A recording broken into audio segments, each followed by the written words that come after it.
Alrighty, I'm great. It's great to have MercyMe, first time in Australia, here in 2012 at Hillsong Convention Centre, in front of the piano, which previously I said to Michael W. Smith that Darlene and Ruben and all the guys have probably played on, so a lot of history in this place. So great that you could come. I know that Aussie fans have been wanting to see you guys for years. So it's great that you could come in the same year that Casting Crowns has been here. I won't say that, how was it to write, that I won't attribute Casting Crowns to I Can Only Imagine. I'll give it to you guys. And talking about that was your breakout hit, if you want to say, back in around 2000, 2001. But prior to that, you've been recording at least 6 independent records. Yeah. Were you a Christian, in inverted commas, band at that stage, or were you looking for a deal, or you're just doing your thing, and when I Can Only Imagine came about, it just all took off? We became Christians 2 years ago. So. Okay. Just kidding. We've been praying for him for a long time. Yeah. No, go ahead, Mike. We started the band in '94. Thank you. And we were independent for about 6 years, and we've always been a worship band at heart. We would not always necessarily be writing songs that were corporate worship songs, but for us, every song is a song. If it's a song about God, if it's a song to God, it's a worship song. And so whether it was a corporate worship song or not, that's kind of always who we've been. Imagine was another attempt at that. We were writing an album. We'd done 2 albums of mostly cover worship songs, and somebody challenged us to try and write some new corporate worship songs, and Imagine ended up being on the album that was our attempt at that. And we had no idea that it would be what it became. We expected it was the last song to go on the record. We didn't play it for probably 8 months after we recorded that record.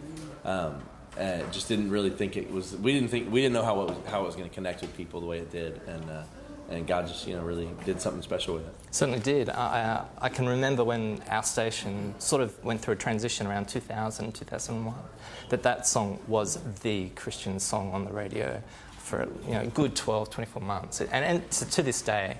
You get listener feedback saying, "Oh, what is that song? It's awesome," and it's touching so many lives here in Australia. And I'm sure you'll see that tonight when you do play it. We're not playing. Okay, cut that out. Okay, now because you entered that, now you guys, I've been following a little bit of action on Twitter. Are you all social media sort of gurus? You put every thought you're thinking. Addict. Word, yeah. And do you condone? Well, firstly, do you participate in the social media world, in Twittering or Facebook? Just Twitter. Yeah, we do. Yeah. Facebook scares me. Facebook's a rabbit hole. I can't start there. I'll never end. But Twitter, it's concise. It's 140. Do you condone this kind of stuff? Oh, yeah. Absolutely. That's good family time. That's our sons. Spoiler 1 and spoiler 2. That is an exceptionally good. Now, is that something that you do often in the family, Bart? El Nino. What's that? La Nina? Actually, no, we do more often. We played, where were we? San Diego? Yes. Yes, and they had we call it flea market. I don't know what you call it here. Do you call it flea market here? A swap? Bazaar. Yep. Sorry. And so we bought a luchador mask, wrestling mask, and then had to pose. That was a good day in my home. Did it get broken? No, nothing's been broken yet. That's good. Now, do you guys mostly have kids, or do most of you have children and stuff? They mostly have kids. I have all. Okay. Oh, we know you have. We know you have kids. Yeah, he mostly is a kid. Have you adopted Bart's approach to photos called fitting? Fitting. Not yet. That's new. I haven't. It's like 2 days old. It's like all the rage. Oh, okay. And my kids are angels. They don't ever throw fits. Has he explained to you the approach to how you fit a photo? They know. Yes. Oh, yes. Yes. It's a unique. Do you want to explain? Because perhaps it will take on here in Australia. Yes, certainly explain. If you're familiar with planking and things like that, one of my kids was throwing a tantrum and was crying, and so for some reason I decided to pose and take a picture of me smiling next to him freaking out, and so I decided so I said the new rage is when your kids are throwing a fit, you smile with them, real cheesy smile, and call it fitting. And there's been a ton of people in 2 days that have responded. It's been pretty awesome. It's the new Coney 2012. Yes, yeah, exactly. Some dad felt bad because he was withholding milk from his baby trying to get him to cry. That's kind of pushing it a little too far. CPS is getting involved, though. Right. So. Yeah, I could see some problems with, or a lot of things on home, America's Funniest Home Videos, perhaps. Oh, yeah. Okay, while we're in the theme of weird photos and stuff, Paul, can you explain this one? It's you from 1980, I believe. I'm going to hold it. Oh, what There's a Michael Jackson thing going on there. That is not me. Nobody else will fit That's those you? red pants. Yeah, and what's with the leather shoulder pad thing there? That's the coolest shirt I ever owned and I don't have anymore. I'm a little sad that you don't. Was that shirt used for falconry at some point? Yeah. I used to play in a cover You said band before I falconry. got into Christian music. And Okay, and that's where. on screen, Okay. apparently. So this is the danger of Twitter and Facebook. Yes, But it hey, is. if it's voluntary put up, it's I okay. have to scour the internet and get rid of all that. Can I keep this? Yeah, you can keep that. You can keep Bart as well. Thank you. So, since I Can Only Imagine and your first album, you've come through to the most recent album, which is The Generous Mr. Lovewell, which was a great CD. Thank you. And we've really enjoyed playing a stack of songs from it, including Move. Oh, yeah. You've evolved, obviously, from I Can Only Imagine, but are you surprised by the success, the embrace that you've had from fans in America? And what have you done? Would you say that you've changed sonically and sound-wise across the albums? Man, I hope so. It's the thing that's probably the most shocking is that for 17 years we've been able to make music and make a living at it, and that's a huge blessing that people would even care about the music we're still making. So we haven't had to get real jobs yet, which is a huge plus. And but it's definitely evolved. I think or at least we feel like it has. It's just I think I personally think, with the exception of Imagine just being a career song, that we've thoroughly enjoyed kind of the progression that we've taken over the years, and I think it's been less.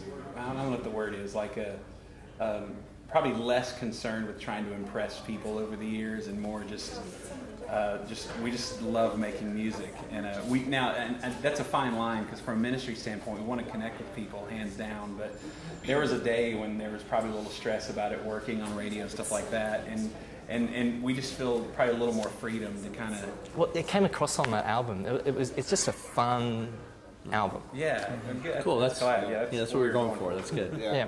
And you're about to release your latest album in May. Now, We just actually got the mastered copy about an hour ago. oh really? Yeah. Cool.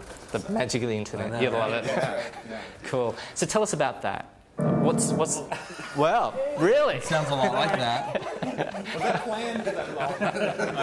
Yes, that was planned. Yes, that was awesome. So the name of the album. It's been written, from what I could read, the past. You've gone through a bit of a journey. You were describing it as a year of ups and downs, a bit of grief there. Yeah. Can you tell us the name of the album and where it's come from? The album's titled "The Hurt and the Healer," which is also the name of the first single off the album. And it originally came out of, my cousin was a firefighter that was killed in the line of duty this past August, and that's kind of where the whole idea of the record started. Just watching, his family left behind, going through just an unspeakable time, and so I don't know. The idea of the song and the album was that we don't just need interaction or contact with God. We truly need like this full-blown collision to where it just creates a mess that no matter who we are or what we're going through, that God's all over it. And so that was the idea of this moment when the hurt and the healer collides, are these moments that define us, and kind of explain who we are. And so in writing that song, it was one of those moments to where we just knew that God had moved in a big way, and so it kind of evolved into the name of the album. And so then we started on this journey of just, for whatever reason, for several years, God's given us songs that help people through the healing process, and so we, instead of fighting it or whatever, we just decided this is what God's called us to do. Let's try to do it to the best of our ability, and so we kind of dove straight into it, and it's actually, ironically, it's not a bunch of power ballads or anything. It's probably one of our biggest rock albums that we've done, but it does address just the joy and the pain of life, and just how, as far as we probably all define hurt in a different way, but the healer's exactly the same in every situation. And so yeah, it's hopefully it'll minister to a lot of people. And it's ministered to us probably more than we could ever truly explain. But it's been an incredible and difficult 2012, and it feels like it should be over, and it's just starting. Yeah. And so, but it's been really challenging, and just sometimes you get superstitious and think that because we wrote the album that this stuff's happening to us, which is insane. But sometimes you feel that way just because, in the middle of this, things just kept hitting us over and over, and the album kept getting delayed, and at times you didn't think it was going to finish or be completed, and it was just like, man, either at first it's like either God didn't want us to do it or Satan certainly doesn't want us to, and so we choose to believe the second. But yeah, we're very excited about it. We're kind of exhausted. We're just glad it's over, and just hope that it reaches a lot of people. Is there a lot of pressure? From the outside, we see a band that's riding year after year wave of success. What kind of, are there pressures to produce albums on it by deadline, or can you produce albums when you feel like it? It would never happen if that was the case. I would say there's self-imposed pressure. Our record label is really gracious with us. They definitely help us stay on task, but they're great about letting us do what we do. And it's pretty much all fair trading. It's a worship sort of label, isn't it? It definitely is. We kind of opted out of signing with a bigger label when we first started, and we were us and Sarah Evans were the only ones that had signed to this label. Sarah Groves. And we're the only ones that had signed to the label, and we kind of went with a smaller label because, we just thought, man, if this works, it'd be cool to kind of help build something from the ground up, and just it's kind of more of the investment in what was taking place, and we just believed in their hearts and who they are. And the benefit of seeing some success is they've kind of backed off and just let us do what we do. Unfortunately, we don't write songs every day like Hillsong probably pumps them out so much. We write, if there's 10 songs, we write maybe 11. And so we were thinking, like, over the years, we haven't even written probably 60 or 70 songs. And just, I don't know. It's harder, but at the same time, it's God. God gives us something to say, and we wait until we're in that season and start making these albums. But yeah, I kind of pretend to be a songwriter. I don't think I really am, because I just don't all the time. I think No, I'm pretend. I'm a fake songwriter. Yeah. He's not. It's pretty hard to fake the amount of awards you've had and hits you've had. How do you guys unwind? Do you have much time of the year to unwind? I guess you could tour every day of the year if you wanted to. I write songs almost every day. No, I'm kidding. See what you did there? Now he's fake. Yeah. Obviously, Bart, you dress up as a world wrestling champion, and Paul, you dress up like Michael Jackson sometimes. Yeah. But what do you guys do to unwind, and how much of the year do you have to be yourself and be with family and stuff? We're home with our families more than we're gone. It doesn't always feel like it, but we are. And I would say being at home with our families, plugging in, at our local churches and things like that. That's probably where we recharge our batteries. But I would say that we're cutting loose 90% of the time. The time that we see that people see us on stage is 1/24 of our day. The rest of the day, we're hanging out with each other, just trying to make each other laugh. Yeah. Cool. 1/24 of the day. So now. No fractions in Australia. Do that. Yeah. Yeah, no, that's good. Well, guys, I want to wish you all the best for the brand new album. I'm looking forward to hearing it in May, and I want to wish you the best for the rest of your Aussie tour. And thanks for visiting us here in Australia. Our pleasure. We're glad to finally be here. Yeah, it's long overdue. It is. Yes. We're sorry.